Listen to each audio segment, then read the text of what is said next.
حول التجربة الجزائرية فيما يخص ديمومة الضمان نظام التقاعد وأثر شيخوخة السكان. السلام عليكم ورحمة الله.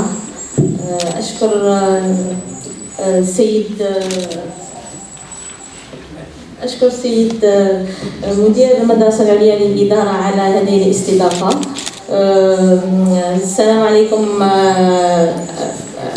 أعزائنا الضيوف، مرحبا بكم في هذه الندوة تحت عنوان شيخوخة السكان واستدامة نظام دفع تكاليف نظام التقاعد.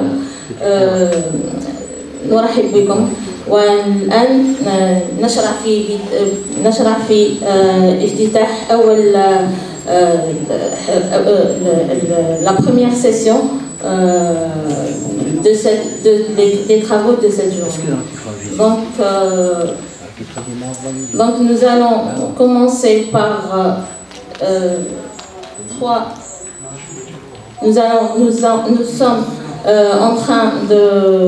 nous débutons notre session intitulée Retirement System Sustainability in Algeria in Phase 2 Population Aging, pérennité du système de retraite en Algérie face au vieillissement de la population. Donc dans cette session, nous rassemblons les chercheurs qui travaillent actuellement sur la question de la pérennité du système de retraite en Algérie et de l'impact du vieillissement sur la viabilité financière du système de retraite. Nous sommes heureux d'accueillir nos trois communicants, Madame Jamila Mendil de l'Université de Béjaïa, qui est docteur en sciences économiques. Madame Jamila Mendil est titulaire d'un doctorat en sciences économiques dont sa thèse portait sur les aspects redistributifs du système de retraite algérien. Elle est enseignante, professeure à l'Université de Béjaïa et membre du laboratoire Économie et Développement. Elle est également diplômée en financement de la sécurité sociale. Elle s'intéresse, Madame Dr Mendil s'intéresse à la pérennité du système de retraite, à la redistribution, la protection sociale, le vieillissement de la population, l'économie du travail. Actuellement, elle est actuellement membre d'un projet de recherche sur la segmentation du marché du travail, le genre et la mobilité professionnelle en Algérie. Donc, sans tarder, on donne la parole à Madame Mendil pour nous présenter une communication intitulée Le vieillissement démographique et le système de retraite en Algérie. Et de la même occasion, je lui félicite. Et à titre exceptionnel, au docteur Fissi. Donc j'ai un immense plaisir d'être aujourd'hui parmi vous, même si à distance, mais juste pour participer au débat sur le vieillissement de la population et le système de retraite. J'aurais aimé être présente, mais pour des raisons... Allô, oui, vous m'écoutez? Oui. Très bien. Donc j'aurais aimé être présente, mais pour des raisons personnelles, me contraindre de participer donc à distance. J'espère que prochainement, il y aura une fin à cette pandémie et nous aurons l'occasion de se rencontrer pour discuter des thématiques aussi importantes que celles d'aujourd'hui. Donc sans trop tarder, je vais essayer de partager l'écran. Alors donc pour aujourd'hui, ma communication s'articulera autour du vieillissement démographique des systèmes de retraite en Algérie. Vous savez que le vieillissement, donc pour cette communication, je commencerai d'abord à expliquer la question auquel je m'intéresse, pour ensuite faire un aperçu de la tendance des indicateurs démographiques. Je toucherai un aperçu très bref du système, de la situation du système de retraite en Algérie, pour ensuite discuter de comment ce système de retraite fera face aux évolutions démographiques. Donc ça sera juste un début de réflexion. Je terminerai par des recommandations. Donc, comme vous le savez, le système de retraite algérien est caractérisé par des taux de couverture très faibles, qui ne dépassent pas les 50%, et une situation financière fragilisée est beaucoup plus accentuée à partir du deuxième semestre 2014. Face à l'ampleur du défi démographique et à la conjoncture économique, on se demande quel est l'avenir de ce système, de notre système.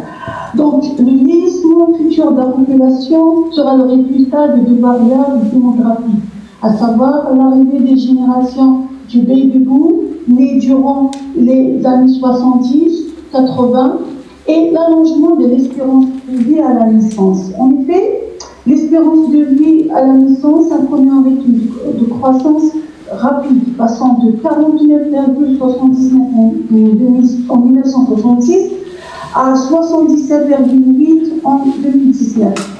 De plus, selon les projections de l'OMS, la population âgée de 60 ans ou plus gagnera encore 5 ans d'espérance de vie durant la période 2010-2030. Donc d'ici 2030, on aura une espérance de vie de 80,46. Alors, Pardon, madame. Oui. Est-ce que vous êtes en train de défiler vos diapos? Parce que là, c'est bloqué sur la première.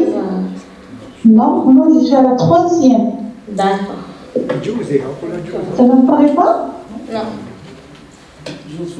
Vous avez la... Non, ça n'apparaît pas. Je suis à la 3e. Vous pouvez le faire, non? Attendez. D'accord.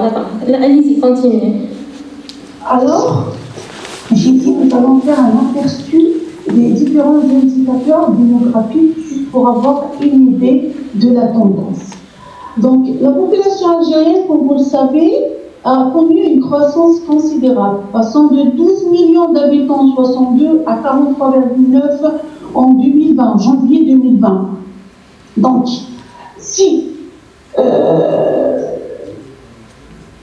oui. Donc, selon les projections de l'OMS, à l'horizon 2040, la population âgée de 60 ans et plus doublera en moins de 20 ans. Donc, elle est de 9,79% en 2020, elle passera à 17,46% en 2040. Donc, ça, le taux projeté par l'OMS, c'est 17,46%. Donc, si on regarde la structure de la population par âge, la faible proportion de la population âgée de 60 ans et plus, qui est de 9,53 en 2019, est due au fait que les générations qui la composent sont nées durant les années 1900 et 1900, entre 1900 et 1950. Durant ces décennies, l'Algérie a connu de faibles niveaux de naissance. Et sur la période de la guerre de libération, une surmortalité infantile. Alors, l'évolution de la structure par âge montre que la frange des 15-59 ans, estimée à 46% en 1966, est passée à 60,02% en 2019. Donc, on constate que cette frange de la population active, est en croissance. Et que la population âgée de plus de 60 ans augmente, mais d'une proportion moindre. Un autre indicateur, c'est l'indice conjoncturel de fécondité, qui reste toujours supérieur au seuil de renouvellement des générations entre 1990 et 2019. Et donc, le seuil de renouvellement, c'est 2,1 enfants par femme, alors que d'après notre graphe, on constate que globalement, l'indice conjoncturel de fécondité est toujours supérieur à 2,5.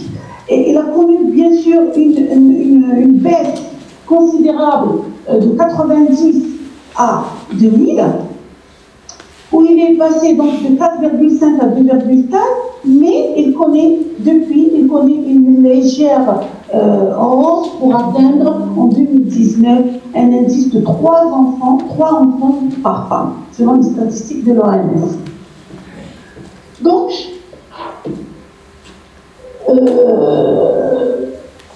si on prend un troisième indicateur, c'est le ratio de dépendance démographique. Donc, vous constatez sur le tableau qu'en 2015, par exemple, il y a 14 personnes âgées de 60 ans et plus sont prises en charge par 100 adultes en âge de travailler. Ce qui veut dire qu'on a 7 actifs pour prendre en charge une seule personne âgée. Alors que la situation, selon les projections réalisées par l'OMS, la situation en 2050 sera d'un 2,2 actifs pour prendre en charge une seule personne de plus de 60 ans. L'augmentation du taux de dépendance démographique de plus de 60 ans résulte d'une légère progression du nombre de personnes âgées, mais aussi d'une légère baisse du nombre d'adultes en âge de travail. C'est-à-dire légèrement une baisse de la proportion de personnes de 15 à 51 ans.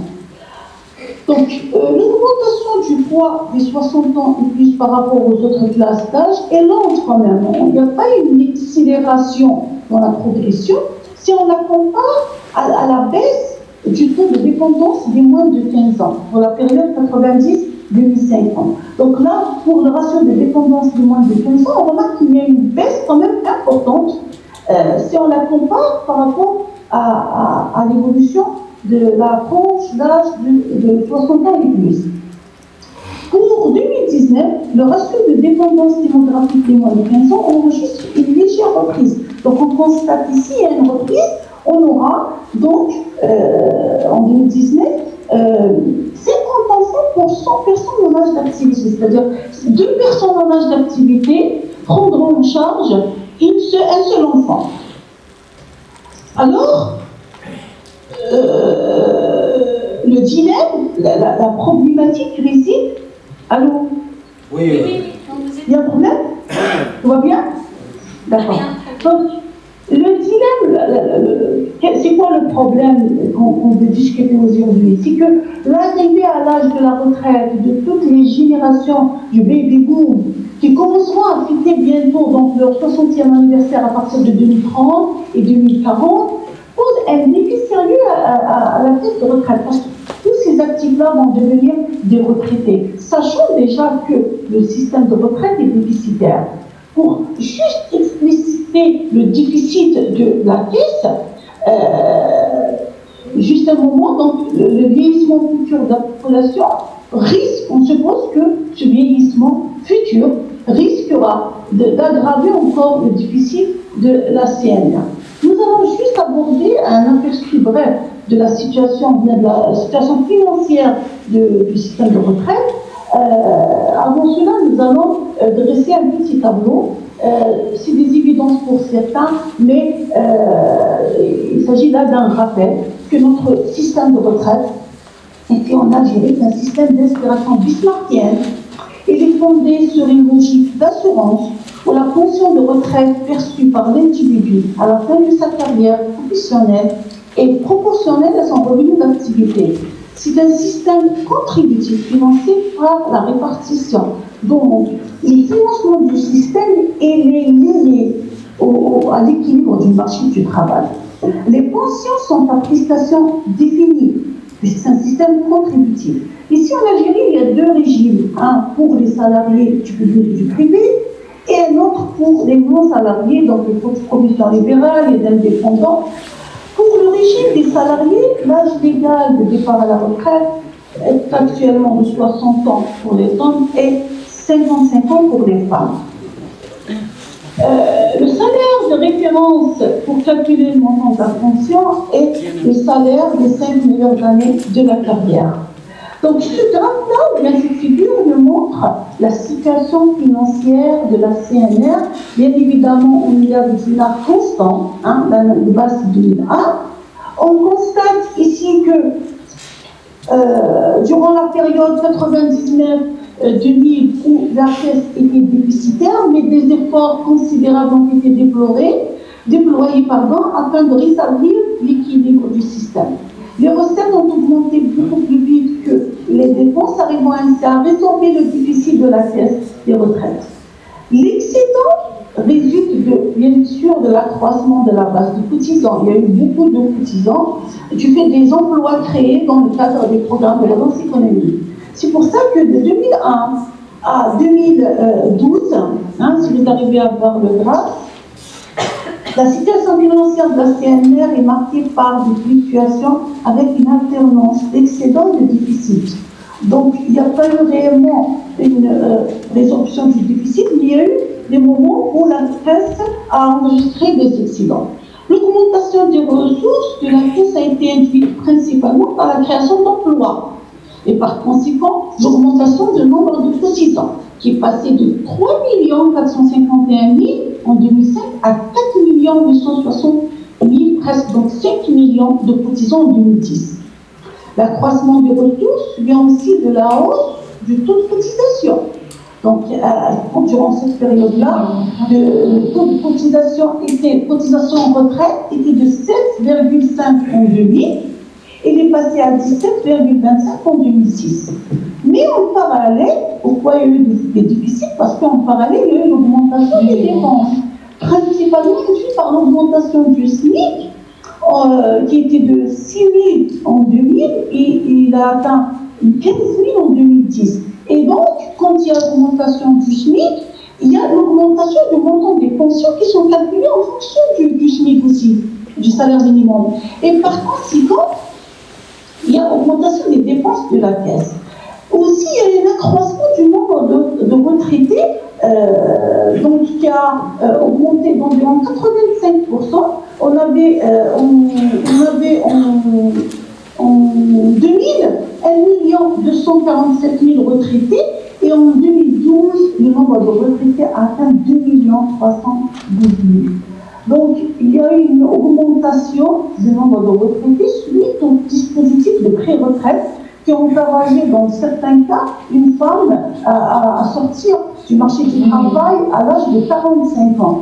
Donc, quand même, c'est ça qui a fait qu'il y a eu le déficit qui s'est aggravé durant cette période-là. L'accroissement considérable du nombre de retraités. Oui, pardon. Oui. S'il vous plaît, vous êtes à quel niveau? À quel diapo? Le graphe sur la viabilité financière, c'est le. Je ne sais pas si c'est le numéro 16. 16. C'est grave. Donc ça ne bouge pas. D'accord, oui, ça ne bouge pas. Bon, on est en train de défiler les diapos, mais ça va. Est-ce que vous avez le même diapo que moi? La figure numéro 3 sur la viabilité financière. D'accord, c'est bon. C'est bon. C'est bon? Quand vous passez à une autre diapo, merci de l'annoncer pour qu'on passe. Ok, d'accord. Okay. Je vais le faire au fur et à mesure. D'accord. Donc j'ai dit l'accroissement considérable du nombre de retraités non accompagné par un accroissement du même rythme de cotisants est à l'origine de la fragilité financière du système de retraite. Ainsi, la situation financière de la CNR commence à se détériorer beaucoup plus à partir de 2013, avant même la crise économique. Donc, on peut changer le slide? Oui. Passer un autre? D'accord. Une des caractéristiques aussi de notre système de retraite, c'est le niveau de la couverture retraite des personnes âgées. On a en 2012, par exemple, plus de 46% des personnes qui ont plus de 60 ans ne sont pas couvertes par un système de retraite. Ce taux est en progression puisqu'en 2020, il atteint 48,5. Donc, c'est l'une des caractéristiques aussi de notre système. Donc, faire face au vieillissement, mais faire face aussi à la pauvreté des personnes âgées.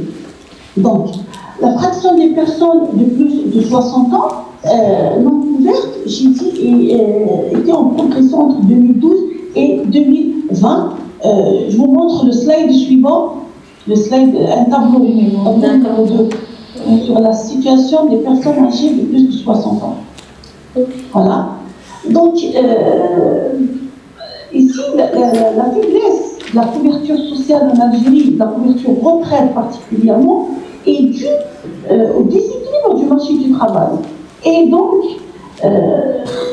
causée par l'extension de l'emploi informel. L'augmentation de la part de l'emploi informel dans l'emploi global a des conséquences sur le financement du système de retraite et sur le taux de couverture de la population. Donc toutes ces personnes-là non couvertes par le système de retraite, s'il y aura un vieillissement futur, c'est la catégorie de personnes qui seront beaucoup plus vulnérables que ceux qui sont en retraite. Alors, on passe à un autre slide. Ok. Alors, on a vu quelques indicateurs démographiques, la tendance de certains indicateurs démographiques, et on a eu un aperçu de la situation financière et du niveau de couverture de notre système de retraite. Maintenant, comment le système de retraite fera face aux évolutions démographiques? Alors là, la question, la littérature qui traite de l'impact de l'évolution démographique sur le système de retraite est suffisamment documentée et tous les travaux existants insistent sur le fait que l'évolution future des facteurs démographiques affectera à long terme la stabilité du système de retraite. Donc, ça, c'est les études qui ont été réalisées. Donc, comment notre système fera face à ces évolutions? D'abord, en ce qui concerne le vieillissement futur de la population, l'examen de quelques aspects de la situation actuelle de la population peut mettre en doute cette idée que le vieillissement se développera comme prévu, ou bien comme a été prévu par certaines études prospectives et les projections faites par les institutions internationales et les instituts nationaux de statistique. Un des éléments qui pourrait donc freiner le vieillissement, et tu peux être des solutions pour ce problème-là, serait l'augmentation de l'indice. Donc, je viens de changer de slide. Hein. Donc, un des éléments qui pourrait freiner... Allô, Amina? Oui. Allô? Oui, je viens de changer le slide. Oui, c'est bon. Très bien. Vous êtes donc, la 20e diapo, c'est ça? C'est comment faire face au vieillissement futur. Voilà. Donc, un des éléments qui pourrait, j'ai dit, freiner ce vieillissement futur, c'est la reprise de la natalité. Donc, c'est l'augmentation de l'indice conjoncturel de fécondité. Et selon les projections des taux de fécondité réalisés par Dr. Plissé dans une étude en 2016, il indique, ou bien les résultats de cette étude indiquent que l'indice conjoncturel de fécondité se stabilisera autour de 3 naissances par femme à l'horizon 2050. Donc, une reprise de natalité permettra d'éviter le vieillissement futur de la population, pour éviter toute rupture dans l'évolution du rapport entre la population de 60 ans et la population d'âge actif. Donc, on aura une population, on va essayer de garder une population active toujours supérieure à la population âgée de plus de 60 ans. D'accord? Mais le maintien aussi d'un indice supérieur au taux de renouvellement des financements a un coût. C'est pas facile de demander à des ménages modestes de faire beaucoup d'enfants. Il faudrait que le gouvernement encourage les femmes à avoir plus d'enfants, pour que les femmes travaillent, et grâce à des allocations familiales plus généreuses, à des services de garde d'enfants financés par le pouvoir public, ou un renforcement des investissements publics dans l'éducation.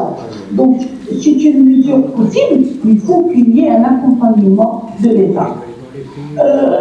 En ce qui concerne, donc je change de slide, en ce qui concerne le système de retraite algérien, qu'est-ce qu'on peut faire de ce côté-là, sachant que le système est déjà caractérisé par des taux de couverture faibles, une situation financière fragile, face à l'ampleur du défi démographique et aux aléas conjoncturels, la situation financière risque de se dégrader.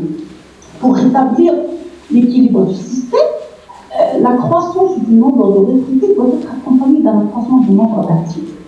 Or, si on raisonne comme ça, les actifs plus nombreux provoqueraient plus tard un nouveau supplément de croissance du nombre de retraités. C'est-à-dire, si on augmente les actifs maintenant, après des décennies, ils seront des retraités, qui ce raisonnement appellerait à son tour une nouvelle croissance compensatrice du nombre d'actifs.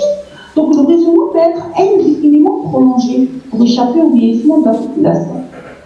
Donc je dirais, à défaut d'une réforme structurelle, les pouvoirs publics doivent préconiser des réformes paramétriques. Mais lesquelles? Des réformes qui porteraient sur l'âge légal de départ à la retraite. Cette mesure entrerait en cohérence, donc elle est en logique avec l'allongement de l'espérance de vie et permettrait le maintien des seniors actuellement comme des cotisants et non pas de retraités. Mais ce n'est pas tous les actifs qui accepteront de travailler au-delà de 32 ans. Donc le recul de l'âge de la retraite peut être présenté comme une réponse logique à l'allongement de la durée de vie, mais il faut que vous changez de slide, s'il vous plaît. Donc, mais il faut qu'une telle réforme doit être accompagnée de mesures incitatives, instaurer des surcotes. Surcotes, c'est-à-dire les gens qui souhaitent rester sur le marché du travail doivent avoir un bonus pour les encourager à travailler plus que les 32 ans. Et donc, au-delà du taux plein. Donc, avec l'amélioration, on constate tous, et il y a des études qui le confirment, qu'actuellement, il y a une amélioration constante de la santé des personnes âgées. Une personne qui a 60 ans dans les années 40 ou 50 n'est pas de la même forme physique, la même santé qu'un actif, ou bien un retraité qui a 60 ans actuellement. Donc, on remarque qu'il y a quand même, quand on dit ce cas, des jeunes seniors. C'est-à-dire, on trouve quelqu'un qui a 60 ans, mais on est en pleine forme. Donc, l'amélioration constante de la santé des personnes âgées, le travail des seniors peut stabiliser la tendance de départ à la retraite. Donc, on va freiner légèrement la tendance de départ à la retraite, et donc on va atténuer la fragilité financière du système de retraite. En guise de conclusion et de recommandation, je dirais que la question de la retraite va faire l'objet d'un débat sérieux, parce que c'est un avenir de génération. Donc on ne peut pas constater le problème aujourd'hui et décider une réforme demain. Il faut qu'il y ait un débat sérieux entre les différents acteurs socio-économiques sur les adaptations à réaliser. Le défi qui s'annonce d'ici 2040 et 2050 peut être amorti dans le cadre d'une reprise de la natalité, afin d'avoir suffisamment d'actifs pour prendre en charge tous les retraités. Je dirais aussi que la croissance reste le seul remède pour faire face au phénomène du vieillissement. Elle permettrait la création d'emplois et par conséquent l'amélioration des conditions de vie de la population. Mais une réforme concernant l'âge de la retraite doit concerner les générations futures, où on ne peut pas allonger la durée de travail pour une génération qui a commencé sa carrière il y a 30 ans.